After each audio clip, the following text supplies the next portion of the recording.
self-introduction time. So we'll start with Carol.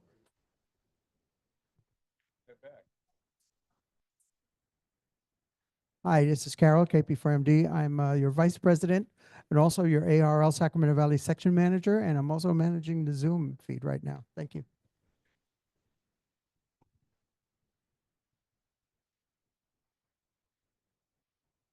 I am Mark Naber, W6AE. I am a member of multiple clubs and also will be tonight's presenter for SHARP. Hello, I'm Gert, Kilo 6, Zulu Golf Alpha, secretary for the club, and also the dispenser of door prize tickets. So if you don't have one, let me know, I'll share. I'm Hank, K6HUH. Bob, KF6ABC. Glenn, KM6RGQ. John, Whiskey Alpha 6, Whiskey Sierra Tango. Neil, Kilo Lima 7, Hotel Quebec Romeo. I'm Bob, November 6, Papa Golf, Quebec. Ken, Kilo Echo 6, Romeo Michael November, newsletter editor. Michael, KO6CIL. Mike, K7 Golf Foxtrot Mike. Rick, Kilo Mike 6, Mike Zulu Yankee. N6, ATS, that's stand backwards. I've not been a member of any club. Okay, I have a name tag, but I'm not a member of any club.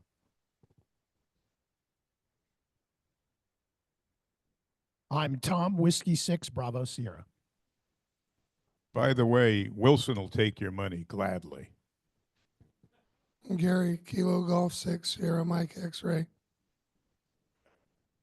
I'm Bill, November 6, Hotel Alpha. I'm Kishore, Kilo Romeo 6, Romeo Alpha Oscar. I'm Josh, Kilo Mike 6, Hotel Echo Golf, first-time visitor. Sylvia, Kilo Sierra 6, Whiskey Tango Foxtrot. All right, it's Wilson, November 6, Echo Mike Foxtrot, your treasurer for the club. Arthur Clark, KD6 GBY. James Goldstein, AE6JG, board member. David, KFS, wait a minute, KO6 FSG. Doug, WE6Z. Did we get Tom in there? He did. Oh, okay. Yeah. And my name is Phil, KD6RM. Do we have any check-ins? We do. Who's the president? Eggvark. Hey, it's Carl, N6CKV, president of Elk Grove Flora and Amateur Radio Club, and also a member of this club. Carl, pleasure to hear you here. And Nelson? You have to press the space bar.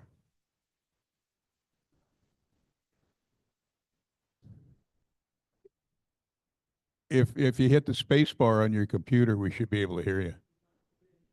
Oh, okay. Marty, how you doing, sunshine? You're muted. Space bar.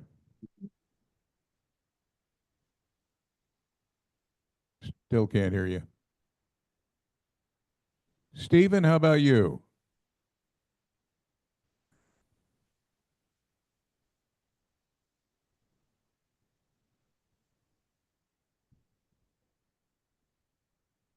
Well, we're having a tough time. We've got a Bob who's not in front of his rig. How about Jim, KF6JF? Jim Feldman from KF6JF. I'm in Roseville. And we got Mark here, and then Bob, K6GCN.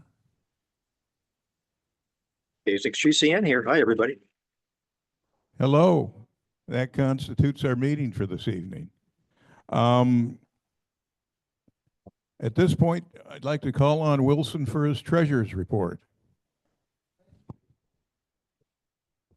Hey, good evening, and thank you, Phil.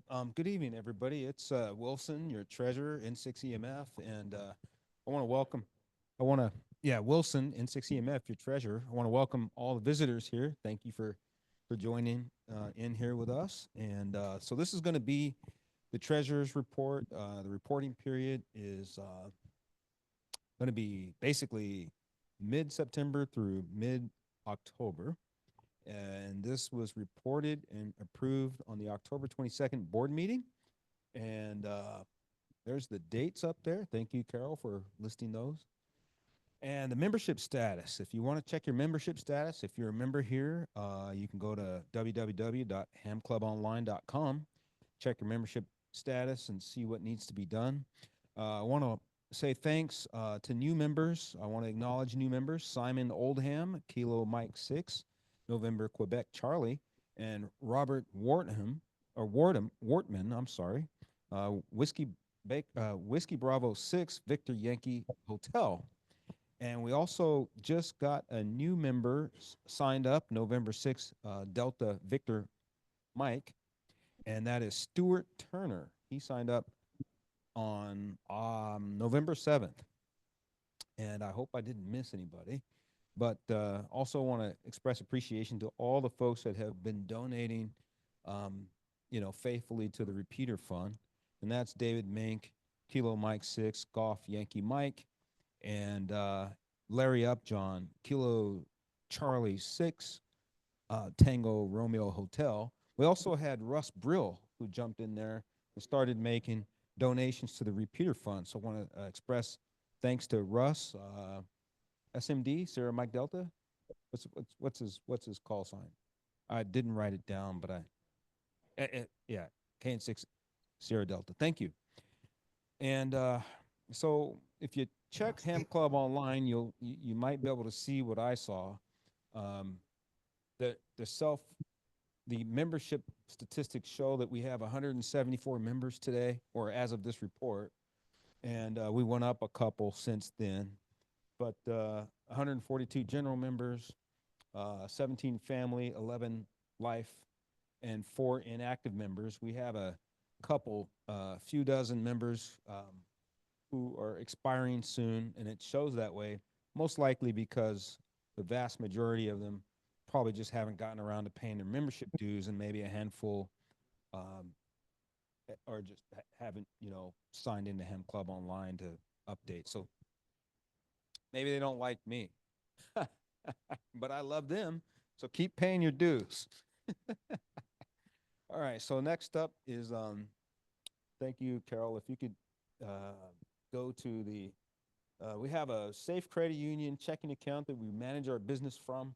And the balance, the beginning balance for the September timeframe was $9,549 and some cents.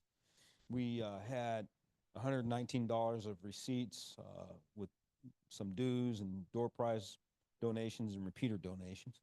The expenses we had were around $500 for communication sites, leasing stuff, and just regular charges that we see that we have coming up from month to month. And the ending balance was $9,259 and some cents. And we went down about $290 for the bank account balance, and that's pretty nominal. That's what we might expect to see. The repeater fund balance is $33.80, and the general fund is $56.64 as of this report. And that's pretty much all I got. If you folks have any reimbursement claims, get them to me, and we will get those fulfilled, just like we got yours. Yeah, well, I want it. I just don't know where I want to get it from right now. Any questions about the treasurer's report?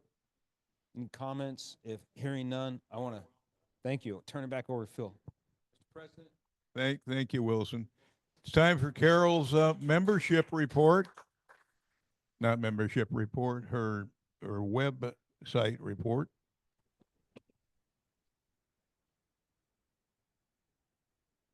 Okay, thank you very much. I'm going to share We need this. those microphones, We've got two microphones. There's no, there we go. This is the web resource report for the past month of October.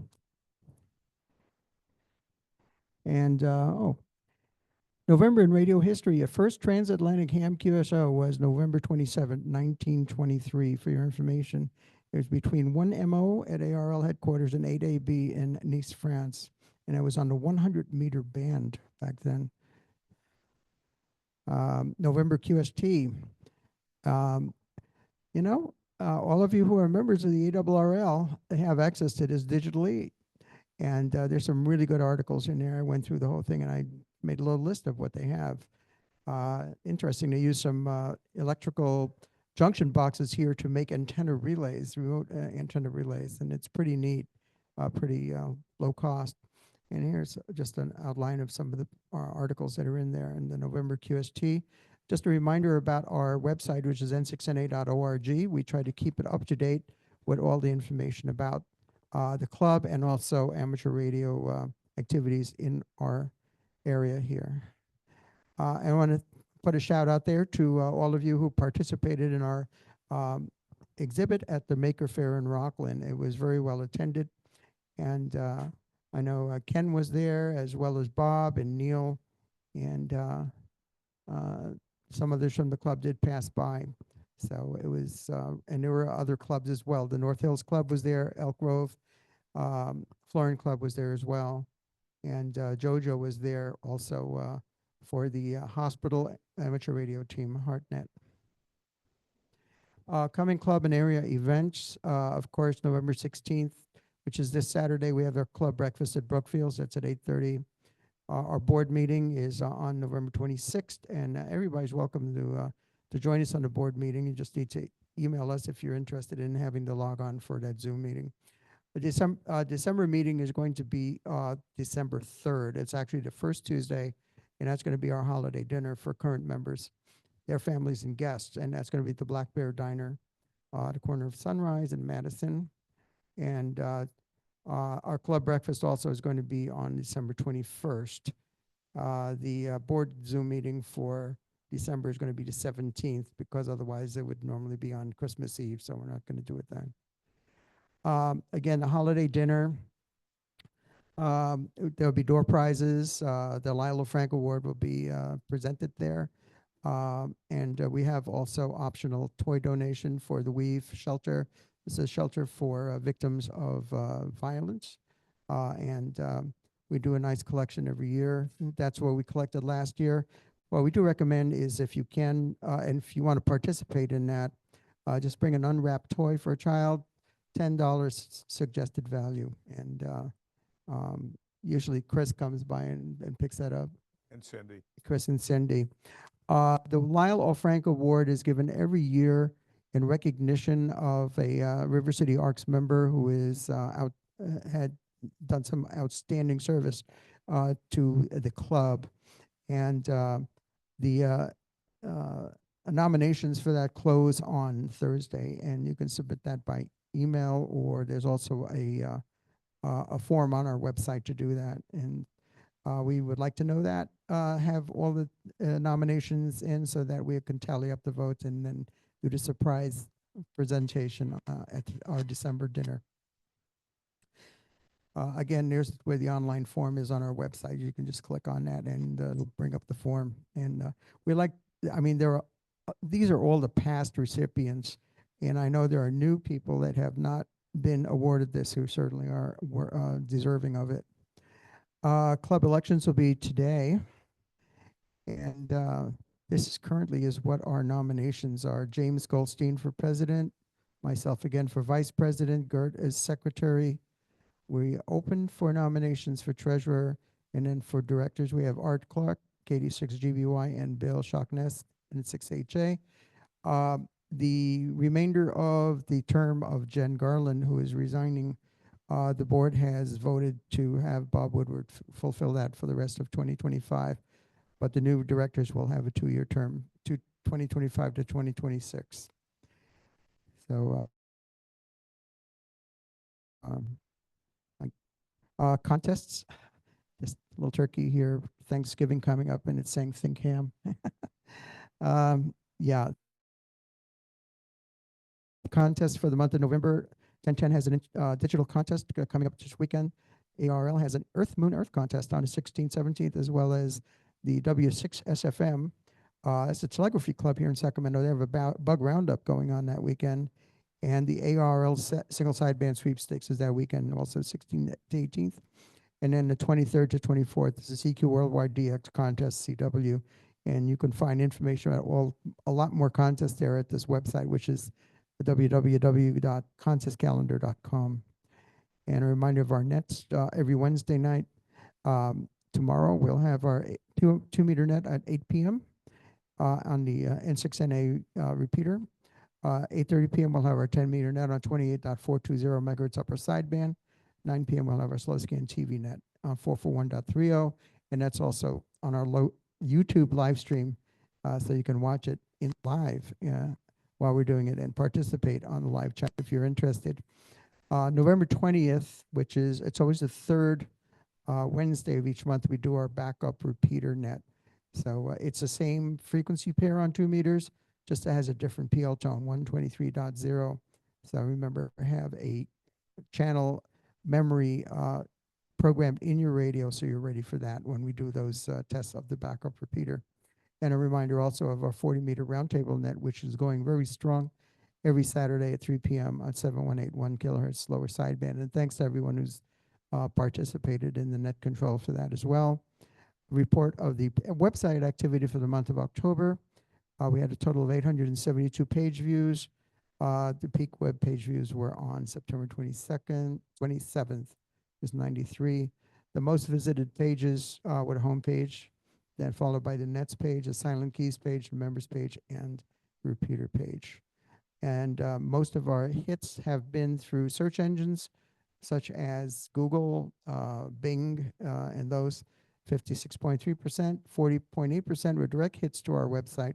And then we had referrals from videos like YouTube videos and social media links as well. Most of our reviews came from the United States, 846. We had 5 from Canada, 4 from India, and a smattering from some of the other countries there you see on the map.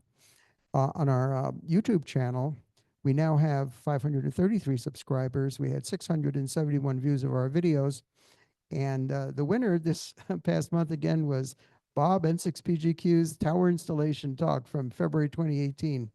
It's always at the top there. And after that, the Rig Expert Talk by Mike Oretsky from the Samuel F. Morse Radio Club that came in and spoke with us on May 18th. And that always gets a lot of views. And a couple of our videos from the Slow Scan TV net. Those nets, they go up on our YouTube channel, so you can go back and watch them anytime you want. And we do have people interested in that. And people actually join us on live chat from around the world, and they really enjoy watching us share pictures and discussing what we're doing. And then, Phil, your talk on HF antennas is always in the top 5. Congratulations to you. That was from our HF seminars that we did this year. That was a great program. Yes, it was. And on our Facebook page, we now have 1,126 followers. And we have a discussion group that has 126 members. Twitter page has 168 followers. We have a live Discord chat that anybody could jump into. It's like a nice little intercom among anybody who wants to join it. We have 41 members on that. And again, any interest in, if anybody wants to contact us, send us any questions or any suggestions, you can do that to contact@n6na.org, and we will direct it to the appropriate person and get you an answer. And thank you very much. Thank you, Carol. That's quite a program. Yes, sir.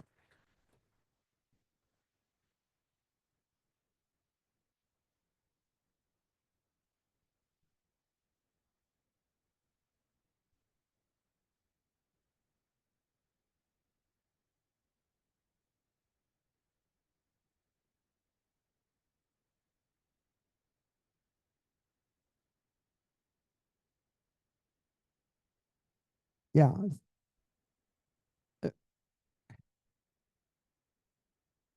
It's for the year. It's of for the year. 20 Well, actually, no.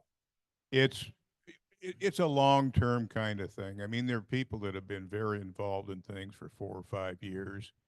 And Here it when we says get down to the end of the year, we say it's time to recognize this person. So 2024. it's an accumulative thing more than, Yeah, we don't have a recipient. No. no, it'll happen at our holiday party. It'll happen at the holiday party. And we've already made that determination. It's a fine group.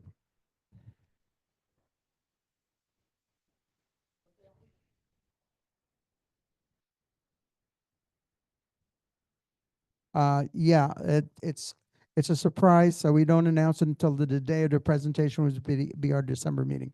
I'm repeating that for the people out on Zoom who don't hear if you're not talking into a microphone. Thank you.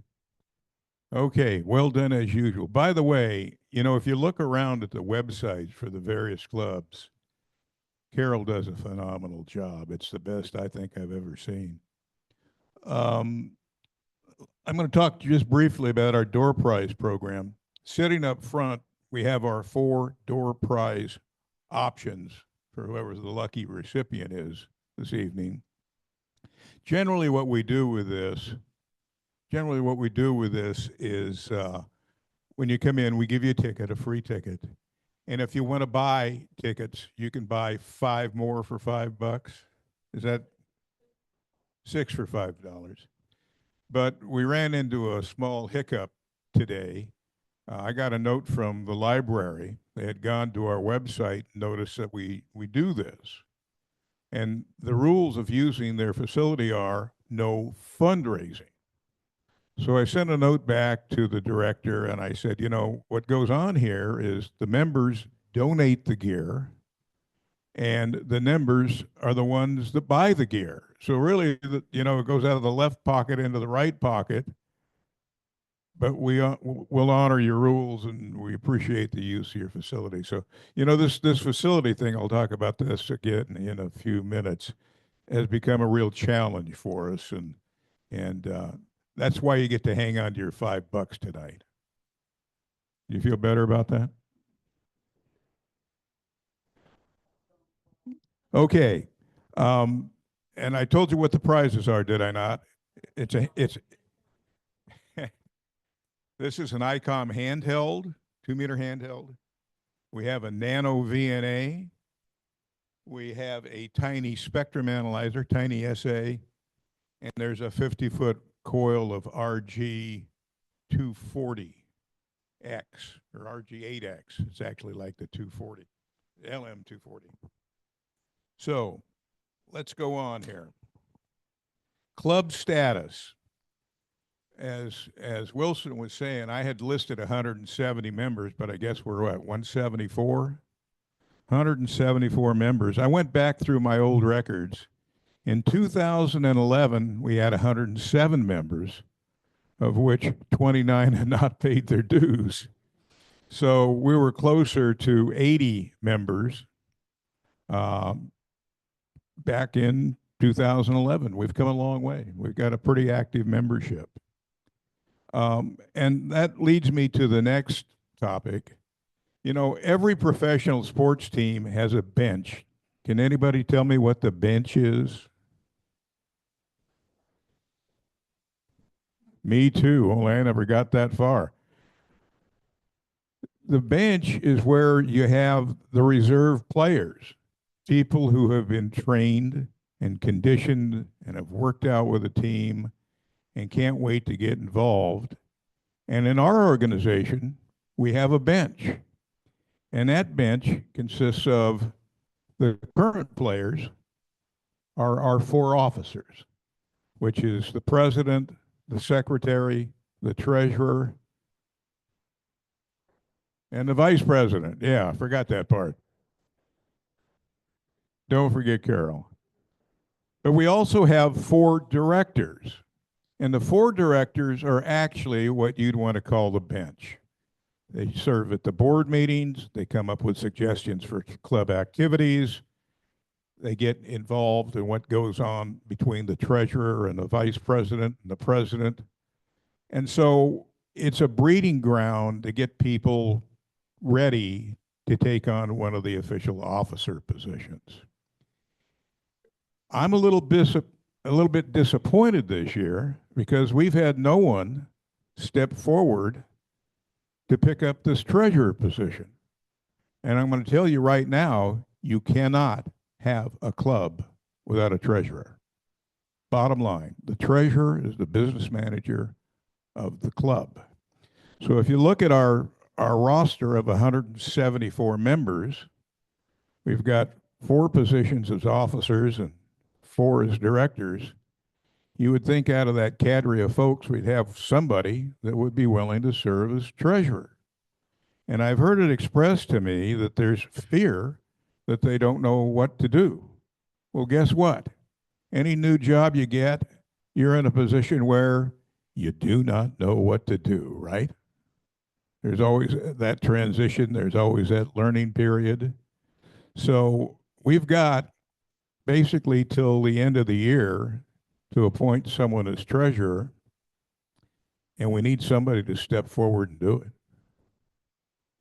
Because if you're not active and if you're not engaged, you don't have a club, do you? Bottom line. Next thing, meeting room. This is another issue. For years, we met at the Sacramento Area Sewage District building on the other side of the freeway.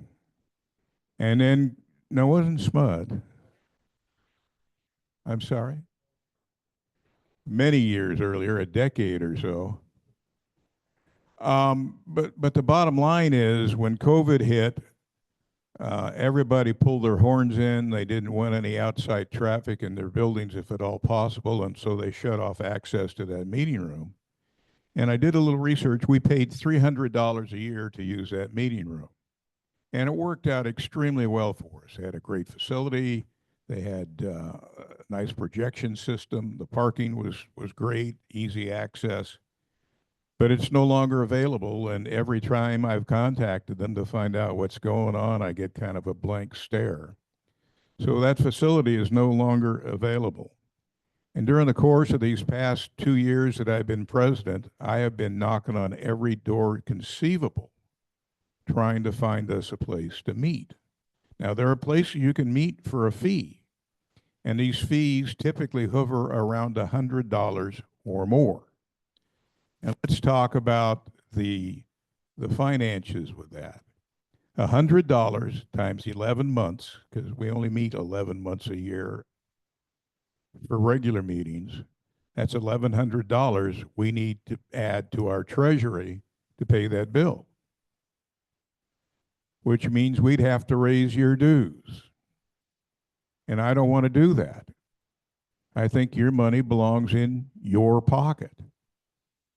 But what I think you can do is help us find a place. And I ask each of you to do that. Now, I have researched probably 40 different places and come up with just nothing. Art.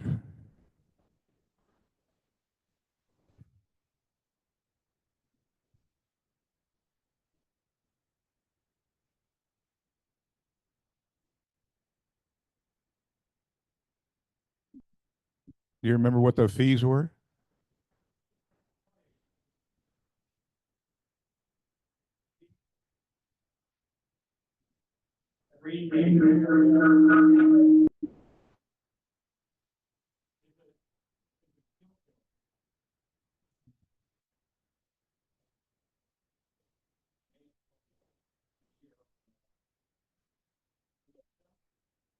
Check it out, Art.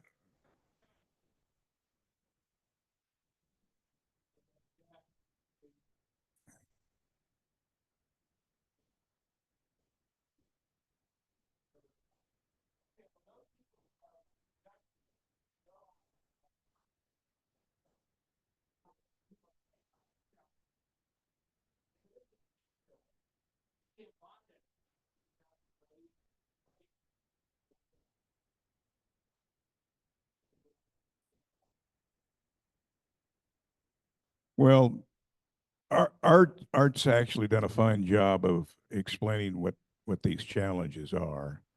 And I appreciate his efforts in finding these things. I mean, we've done school district things, we've done city things, we've done fire departments, I've done pizza parlors. I mean, I can't begin to tell you how many different places I've talked to, but it needs to be dealt with along with that issue of treasury. At this point, I think all of our nominations have been listed. And I think it's time for.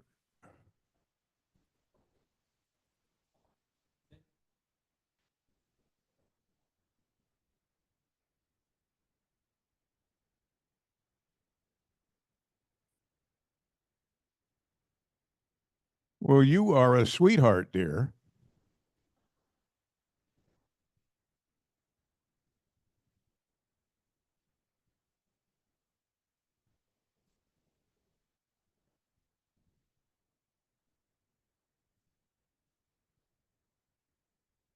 Are any pancakes involved?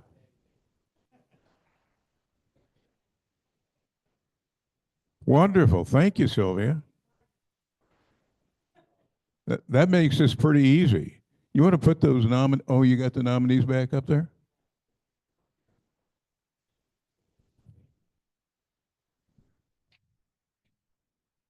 Well done.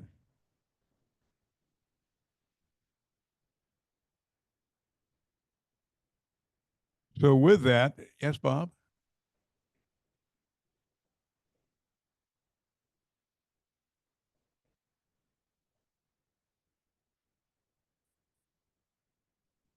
All in favor, say aye. Well done. Okay. As Carol mentioned earlier, we're going to have our normal third Saturday of the month breakfast this coming Saturday at Brookfields, 8:30 Saturday morning, which means you want to get there about 8 so you can find a seat. It's pretty popular. And she did mention Weave.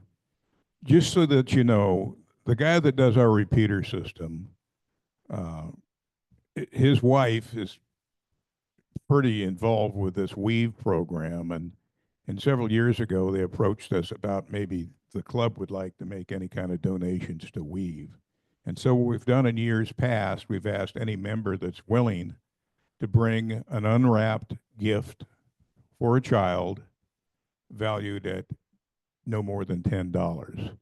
Now, Deb and I can't buy that $10 thing. We jump in a little bit deeper. $10 doesn't buy a kid much these days. But if you'd like, those donations will be very well received by Cindy Huber, Chris's wife. And one other thing that we do during that holiday party, in addition to the Lyle L. Frank Award, is we hand out some cash prizes to our members. We do 15 $20 cash prizes. And it's a raffle thing. We give everybody a ticket and we draw names out of the hat and we take on with that. And at this point, that covers everything on, oh no, one other thing I should mention. Recently, we did this HF seminar. And one of the ideas behind this program, we were given 2 complete HF stations, high-end equipment that were to be distributed to our members whom we felt would use the equipment in a professional manner and treat the equipment properly and really benefit by this equipment. And we had 2 winners. One of them is Bill, N6HA.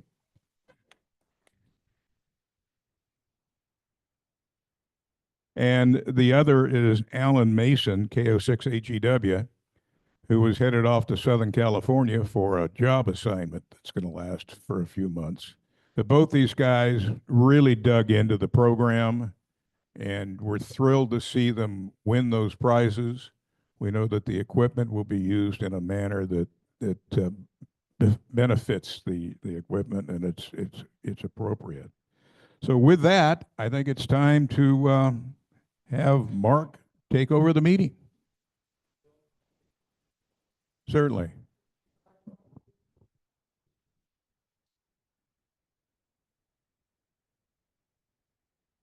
Thank you all for your support.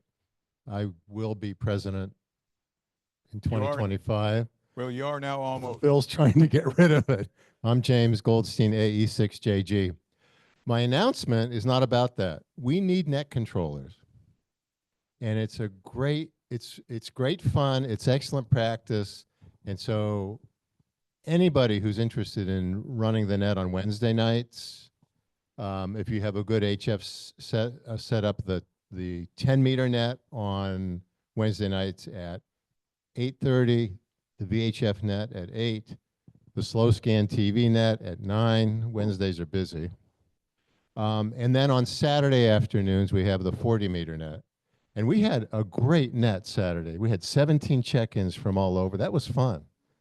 That was really exciting. Mike checked in. Where were you when you checked in?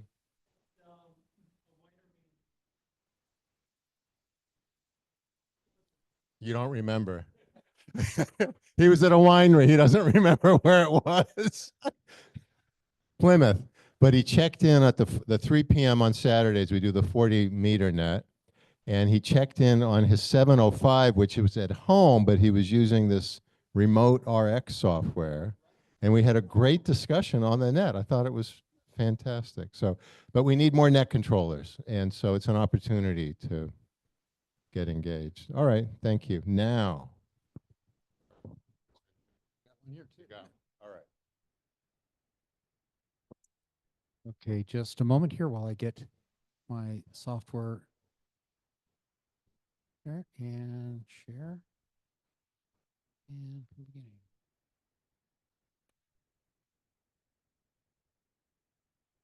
Okay.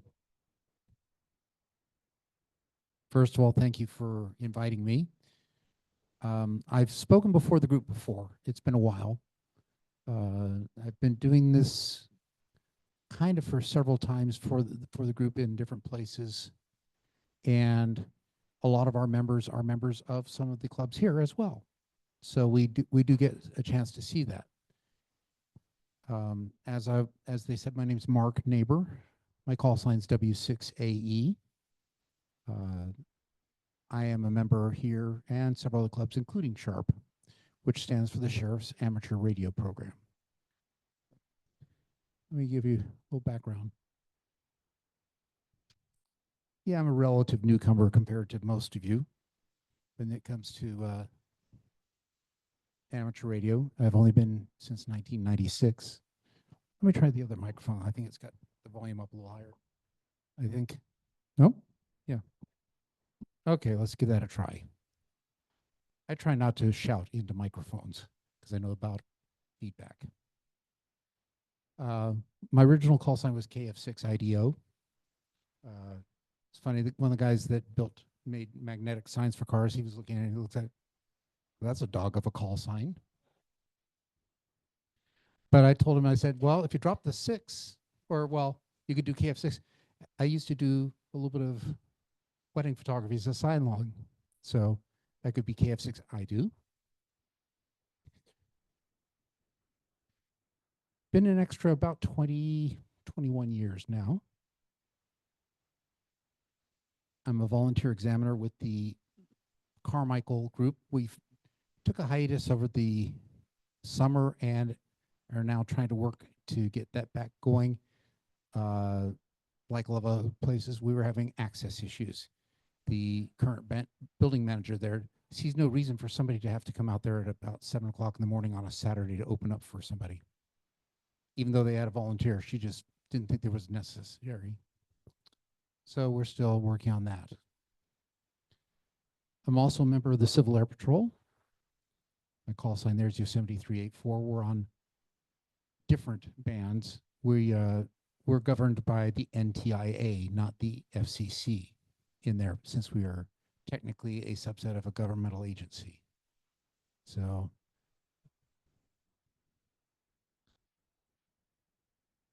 I worked in well, I say IT administration. I did a lot of different things in IT for 40 years with the state of California, including mainframe operations, telecom, telephones, network, application, help desk, and my last few years were working on an electronic health record system for a state agency that had 35 locations for an electronic health record system.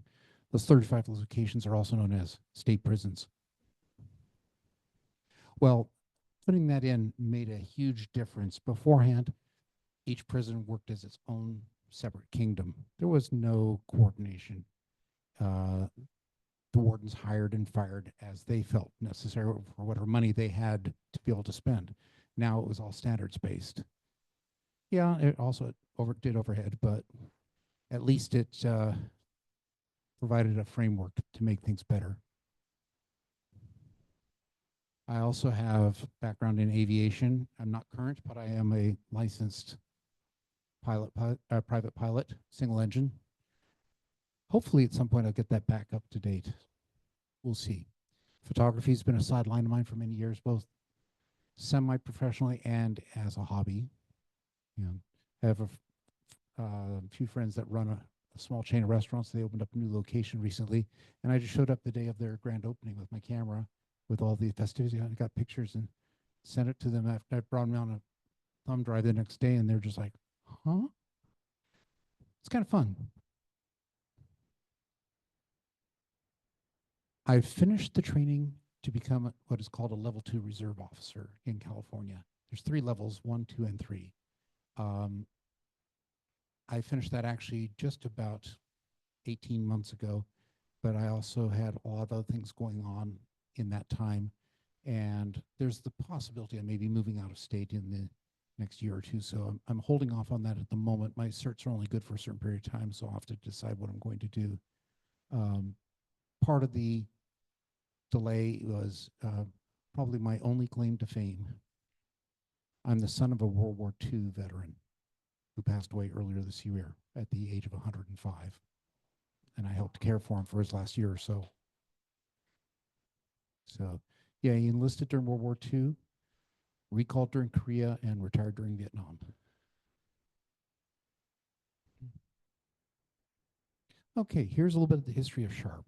I'm going to try not to read these verbatim. You know, that's a trap, and I'm subject to it too.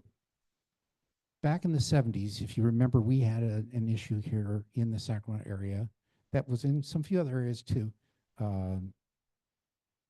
The East Area Rapist. Okay, they were formed during that time. They also did a lot of things like at Sunrise Mall, watching for people who were shoplifting, coming out of the cars, or break-ins of cars.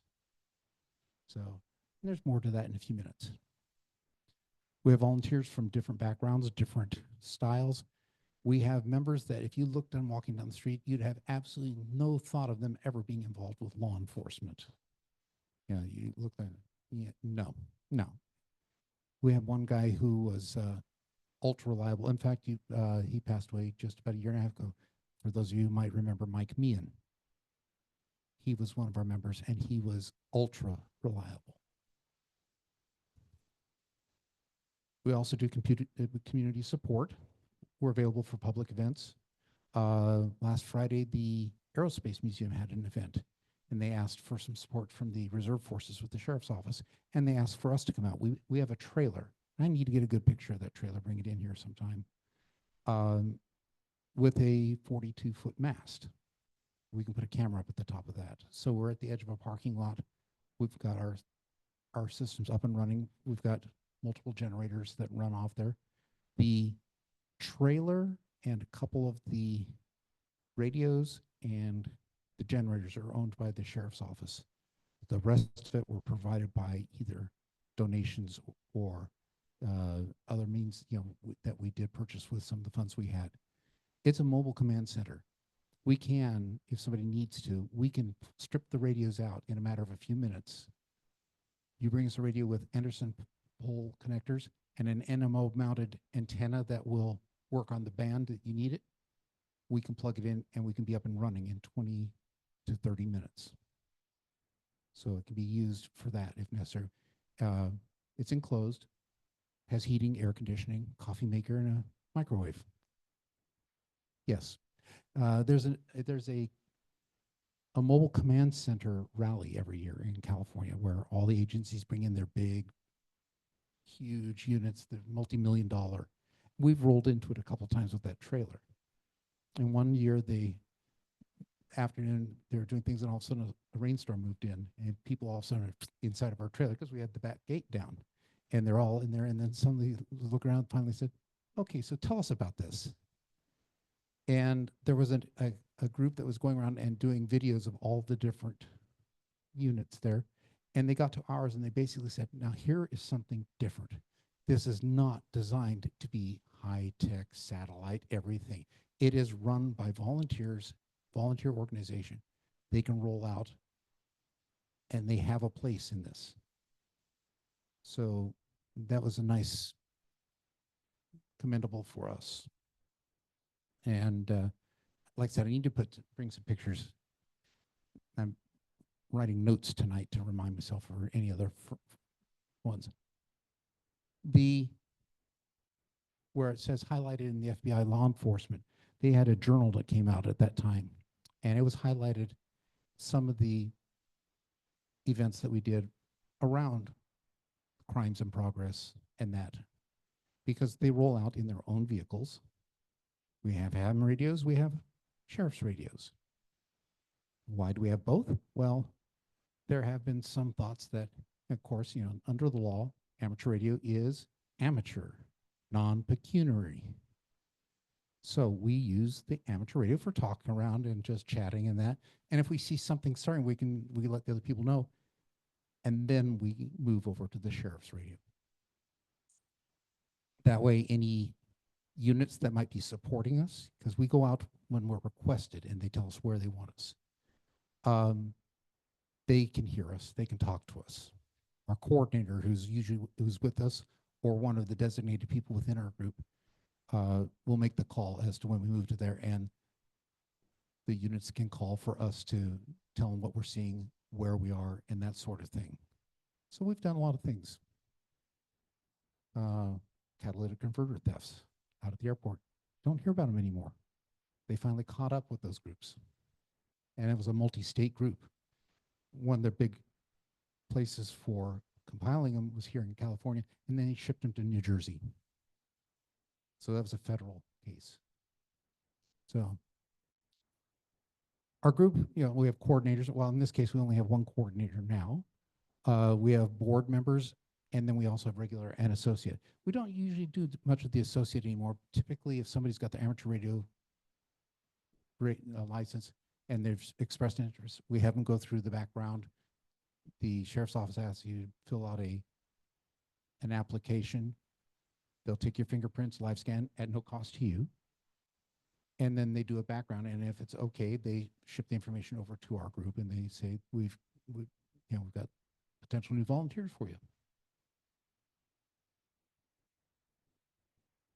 So, oh, that's lovely. Give me just a moment.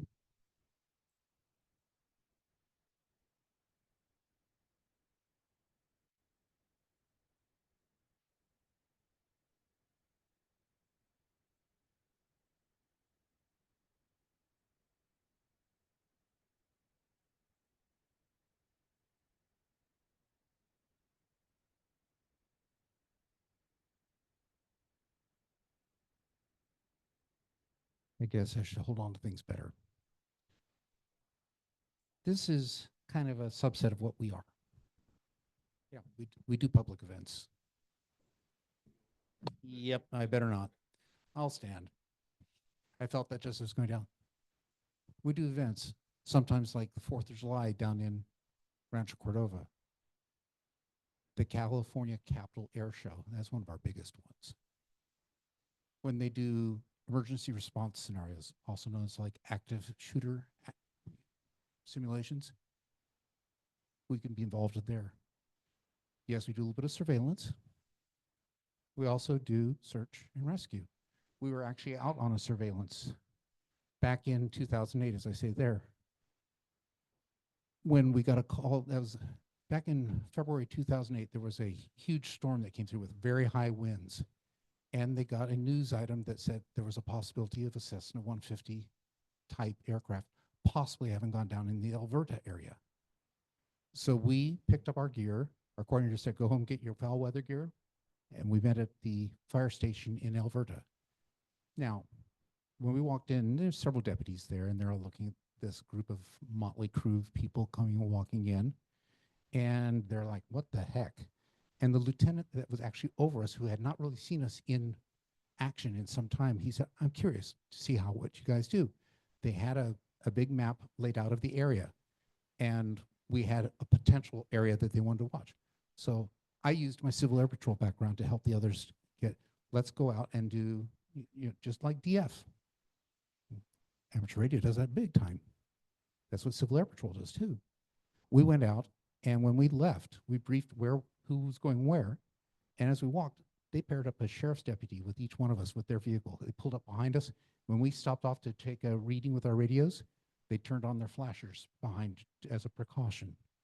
And we moved that, and we were talking on our radios and working. And when we came back, we were still getting a signal. Well, before the days of digital cable systems, when Comcast was still analog, if you remember, the repeater for this club was constantly being bugged by a bad transformer down by Cal Expo. You drove through the area, and if you had your radio on the repeater, it was just, and we had been calling them, and they changed the frequency, and then about 6-10 months later, they changed it back. But anyway, so we're driving through an area, and I was driving through, and I got a huge signal on my radio in the middle of an intersection in Alberta. So I took a look around, and there's a cable box. As I got closer, the signal got stronger. So we were able to pretty much say that that was our signal, not something that we were hearing. So, and it did turn out to be that there was no crashed aircraft. But when we got back to the sheriff's dispatch center or the fire department, the way that we were greeted was a whole bit different from when we had first come. They walked up because they had heard through, our coordinator had his radio there, and they're listening to us. And they got all of our names to make sure that they had us all checked in and checked out and we were being thanked. It's a whole different matter. So sometimes it's not how you look, but how you go about it. How you look helps, but it's not mandatory. So that's one of the big things. We can assist the search and rescue if they have radio communications issues. Some of the people have amateur radio license, most don't. They do use a couple of the commercial and the MERS frequencies and some of the search and rescue frequencies. Now, this is what we're not. Unless you are a reserve or active officer or retired officer with credentials, you're not law enforcement. We're eyes and ears. We report to those who are going to go in and take care of the situation for us. The idea is that if at all possible, we get a deputy in place in time that he can see the crime occurring, and he becomes the primary. If a court case comes up, he becomes the primary. If for some reason they really push back and say, we need to know your history, then they might ask for one of the two volunteers to come in. But it's not very often. Typically, by the time they call one of us in, usually the defense is talking some sort of an agreement.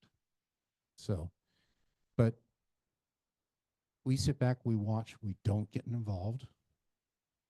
We let those who, what we do like to do is watch while those who do get involved do what they do. It's always fun. And I have seen a couple of arrests done on shoplifting.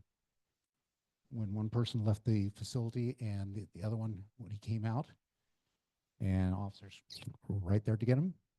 And our coordinator had followed the other one and did a felony stop on him down the road because he'd been involved with it. They could get him on some of the crimes on that too. So it's a way of giving back to the community. Okay. Here's some of our capabilities. We have in our trailer, we have VHF, we have HF, we have UHF, we have 220, we have D-Star, we have 800 megahertz. The 800 megahertz, of course, is the sheriff's radio. So we actually have a call there. We're able to do packet, both analog and digital. Most of it, though, that we use today is digital using ICOM D-Star. If you've ever heard of the DRATS program, we use that a lot at the air show. Completely separate. We're experimenting with mesh, the Arden network. We had some devices out this year at the air show that we were just running in the background just to get statistics, but we weren't able to really compile the statistics due to some other issues with our regular packet type systems. So we're looking at that possibility. The air show's moving this year again in terms of time. This year it was in July, which is early, normal for us. Normally it's in September, October timeframe. Well, it's coming up in just a few months. It's going to be the first weekend of spring in March. Yeah, that's the only time that the Blue Angels are available this time. So they're moving it way up this year. So it gives us a much more compressed time frame to get ready. And of course, training. We train ourselves. We have done amateur radio club training or amateur licensing training. We're trying to get back into that we're still recouping from the pandemic. We had it going beforehand. Every year we did at least one tech and at least one general class. And we've had a change of some of the people who are available for teaching it. So we're looking at that again. Question. What's the role of your GMRS repeater? It's available for the public to use. And actually, for those of you who know Les Cobb, W6TEE, he is trying to get a GMRS net started, hopefully on Thursday evenings. The idea is to get the family members of some of their amateur radio clubs who don't have licenses, get them involved on a net and possibly get them thinking about amateur radio. So we do have it. Our repeater sites, we have two of them. Our main one is on Carpenter Ridge, up on Folsom behind the Costco. That's the highest point in Sacramento County, 820 some odd feet above sea level. We also have a repeater over on Mount Vaca. We also have a remote voter for our Carpenter up there. We also have one up near the Loomis area. The one that's the Mount Vaca repeater is more or less standalone of its own. It has a different, of course, different range of different places. It can reach down into the Bay Area a little bit further than our current one. And that one's fun. Yes. Kilo Sierra 6, Hotel Romeo Papa. We also have that one's on Carpenter. Yeah. Both of our repeaters are on the, our analogs are both on the same frequency, just different PLs. Our system on Carpenter also has 220 connected to the VHF. We used to have UHF connected, but due to pay pause, we disconnected. It is now standalone with a corner reflector. So if you're in the Sacramento area, you can still get to it. It's just not as, it's not going to transmit up to the north as much. Pay pause is Beale Air Force Base. It is their over the horizon detection system. If any of you that have a little bit of historical perspective ever heard of the military, what they called the DEW line, the distant early warning, this is the successor. Beale has one. There's one in Cape Cod, Massachusetts. There were a couple others, one down by in Georgia, and I forget where the other. Those, the Georgia and the other are more or less in cold storage, but ready to be used if necessary, because they found that they can get pretty much everything with those two systems. It shoots a signal in the 440 band up over the radar, up over the horizon, and it's electronically steered. They don't have to move antennas. It's electronically steered, and it sounds like a lot of noise to us. And it is so sensitive that they basically have reduced UHF repeater usage in the Northern California area to very little because they are primary, we're secondary. So we've kept that repeater active with a corner reflector so that we don't lose our frequency assignments with NARC, but it's still there, but it is separate. So we've got VHF, UHF, 220, GMRS, and D-Star capabilities. Any other questions on that so far?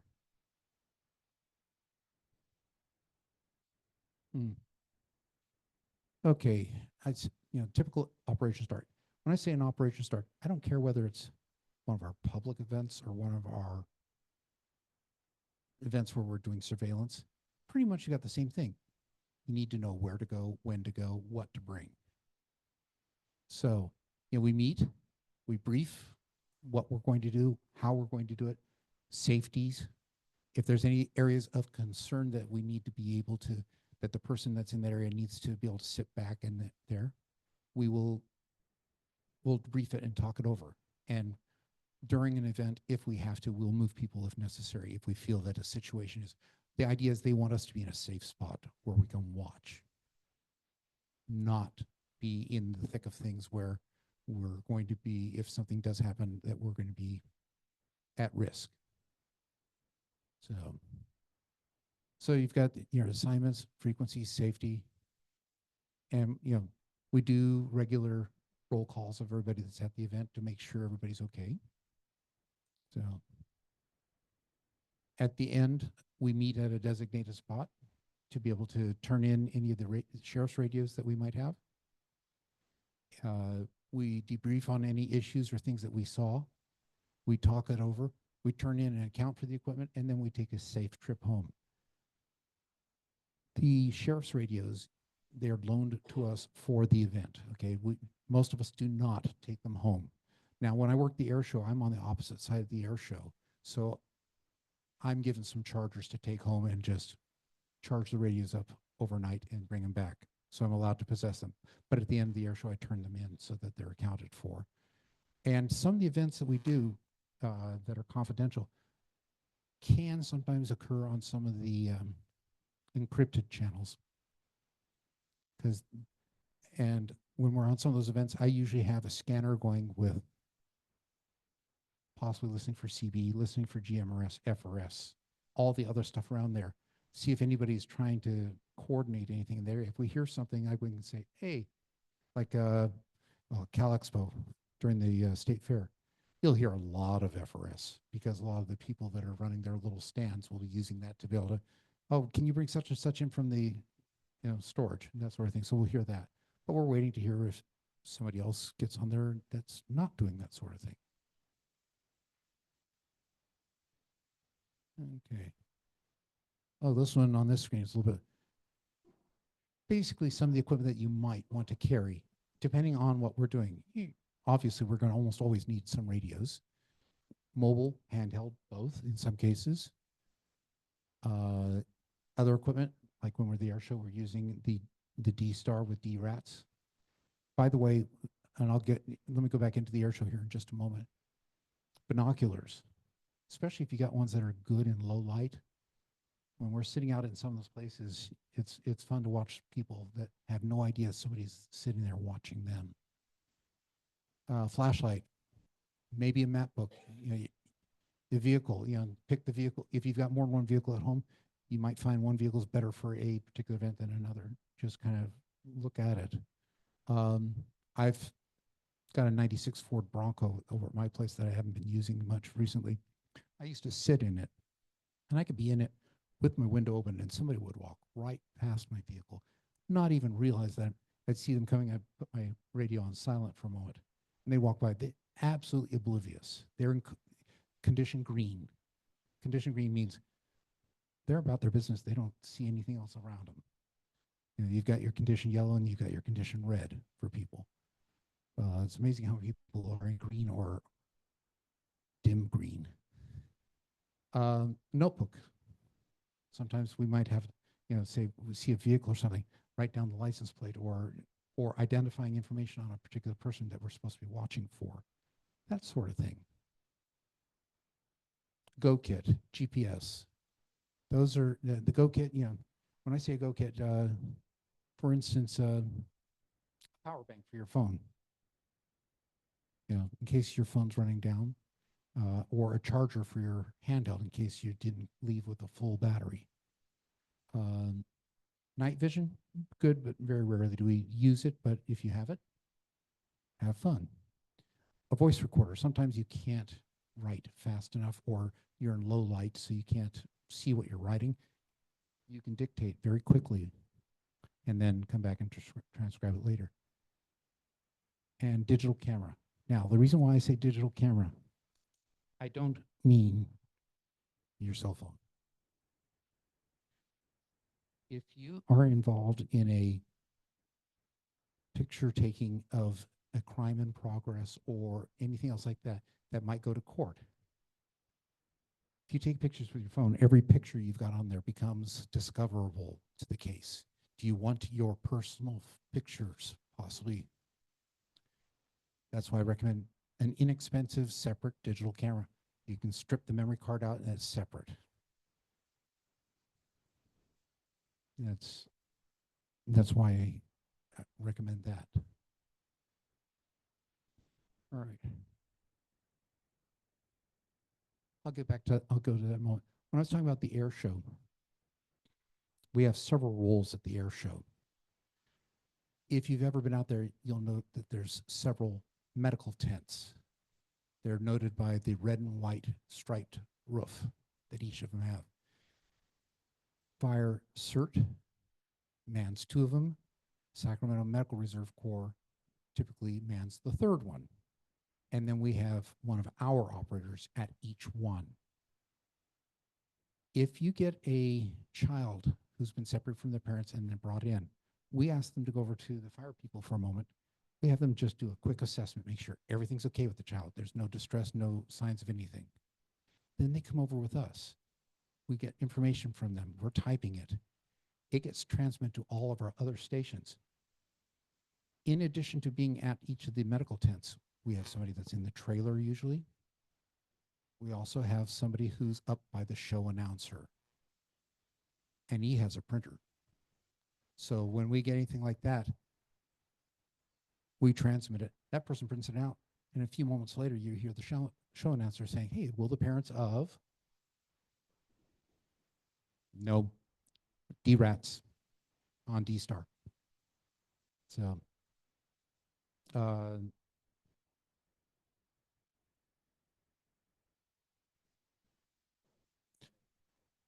it varies right now. We just actually lost one over the weekend. I don't know if any of you knew, I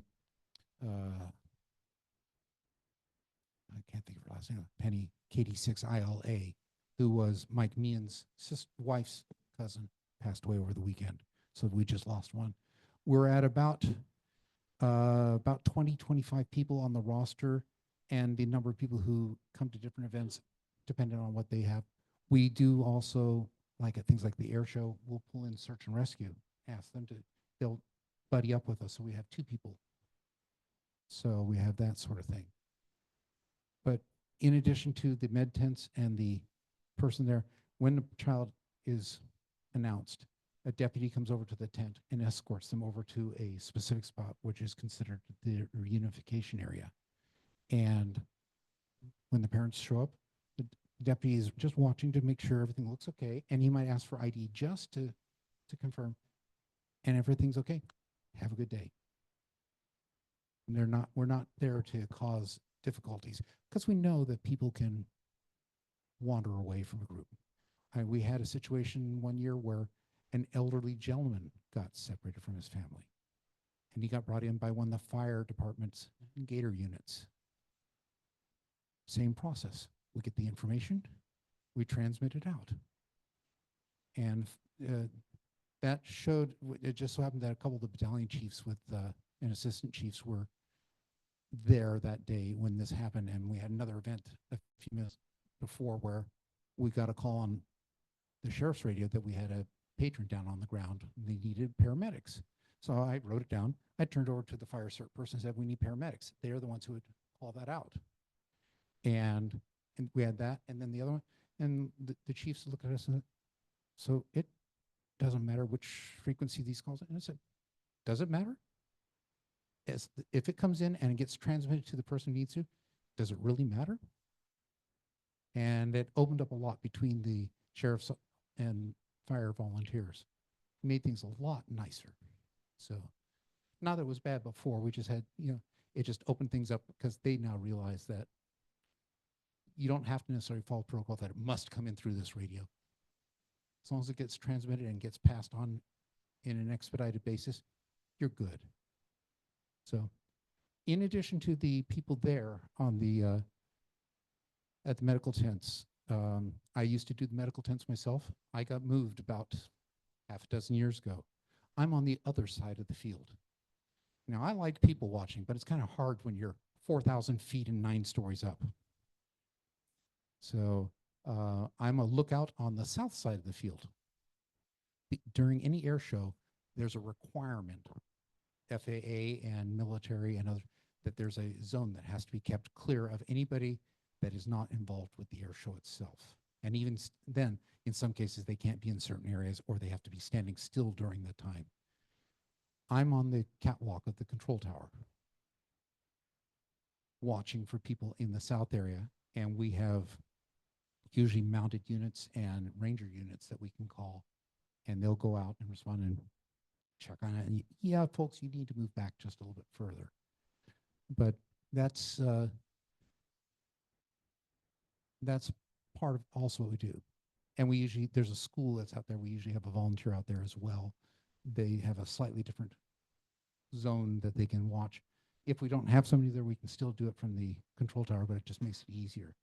Now I'm going to see if I can't break from here and pull something up. I don't know if we'll have sound. Maybe I'll have to turn on the sound on my screen here, because I pretty much finished that part. And then, whoop. Just a second here.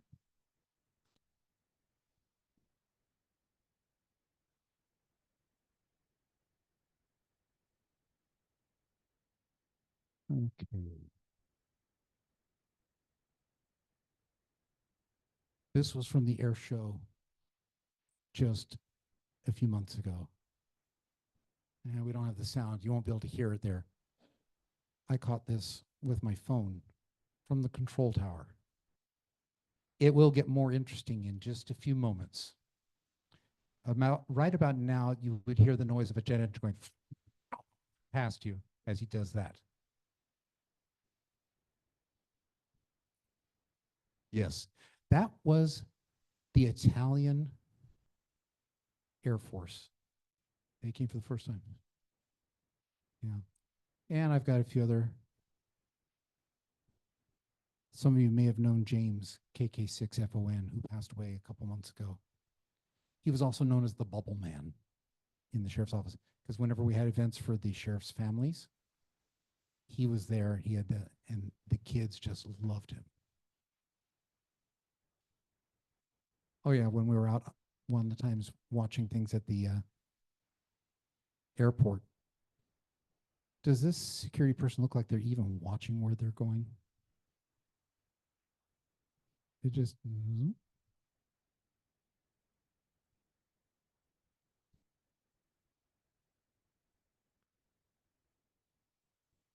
email to sharp@sacshariff.com will accomplish that. Just a second, let me bring my presentation back up because I have that on the presentation. And as I said before, there's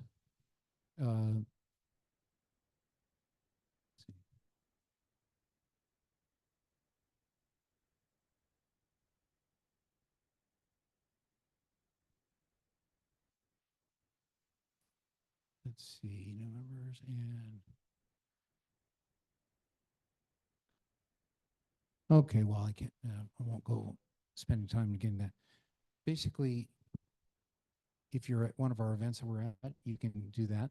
You can send an email to sharp@sacshariff.com. That goes to our coordinator.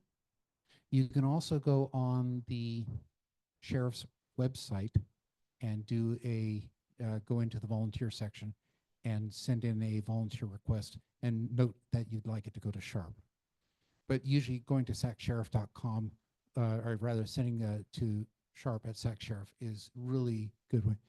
Like I said, Bill, there will be a background just to make sure, because sometimes we are talking stuff that could be considered confidential. They have to make sure that the person can pass a reasonable background. And then they did have board interviews at one time. They've really gotten away from that. More or less, we're able to tell from the application, people that are showing the interest are usually a pretty good fit. So we don't have that big issue. So we ask for 48 hours a year, which works out to 12 hours per quarter. Very flexible on that though, because since the pandemic, there haven't been as many things. Our coordinator just moved into a new section at the sheriff's office, and he actually talked to the detective sergeant of the properties division and offered SHARP up as a resource. And she had no idea what it was we did. And she's now actively looking for events. Probably be a couple simple ones at first, just so she can get a feel for what we are. But we exist to be an extension. And that's the fun part for us. So any questions? Yeah, any other questions for Mark? We appreciate it. That was a great presentation. Thank you very much.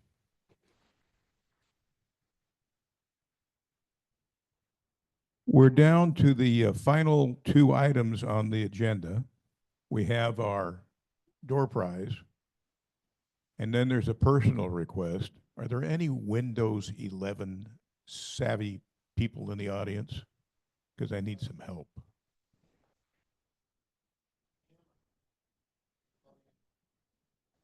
I like your attitude.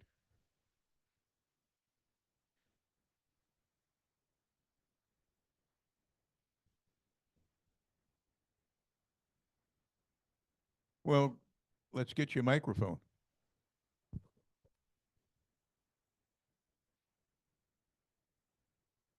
All right. As many of you know, I'm a member of the Sacramento Amateur Radio Emergency Service. Some of you are in the group with me.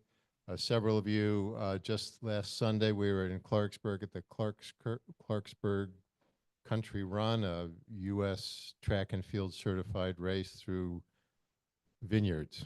It's a beautiful race, and there's a 30K and a 10K. And we had about, what do you think, 22 of us out? We had 20 operators out there. It was fun. It's a great way of using your gear. Well, we have the California International Marathon coming up on Sunday, December 8th, and we need operators. And you don't have to be a member of ARES to help with the marathon. Lisa, you're brand new ham radio operator. Anybody can do this. And it's great to be out there. You get to see the race. It's a lot of fun, and it helps the race coordinators have a situational awareness. Just like SHARP, we're tied in with the fire department, the ambulances. Last year, it was really busy where I was. I was around Mercy Hospital, which is about mile 22, and we kept calling ambulances. But that's actually mostly unusual. Oh, that sounds like a lot of fun. Well, Phil used to be a runner. Now he just plays golf. Anyway, if anybody's interested, go to sacramentoareas.org or reach out to me, because we're going to need operators to cover that 26-mile course. All right. Thank you. Well done, James. Okay. Gert, we need tickies. Actually, it's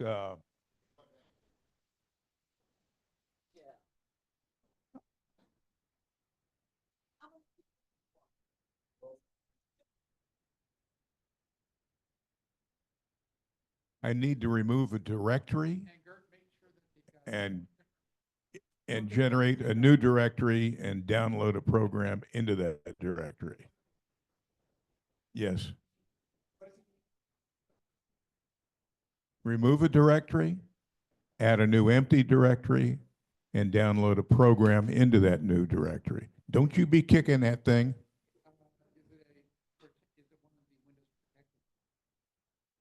We'll have to look to see. All right, ticky time. Why don't we let Bob draw the ticket? The dog father. The dog father's over here.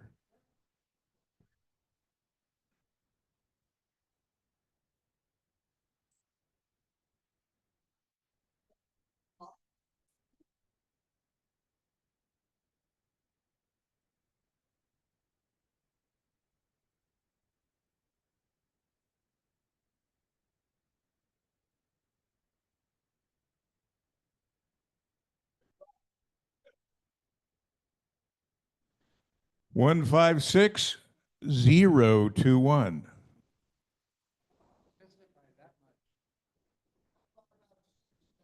Almost.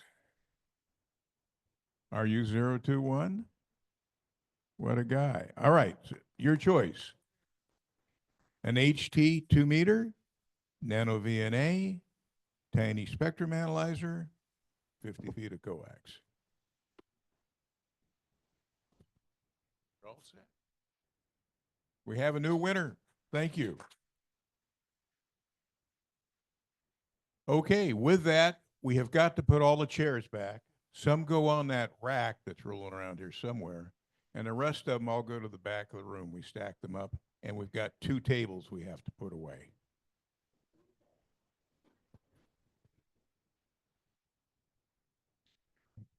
Thanks to everyone who's joined us. We are now closing the meeting. You all have a very good evening. Thank you. Thanks, Carol. Good night, Carol.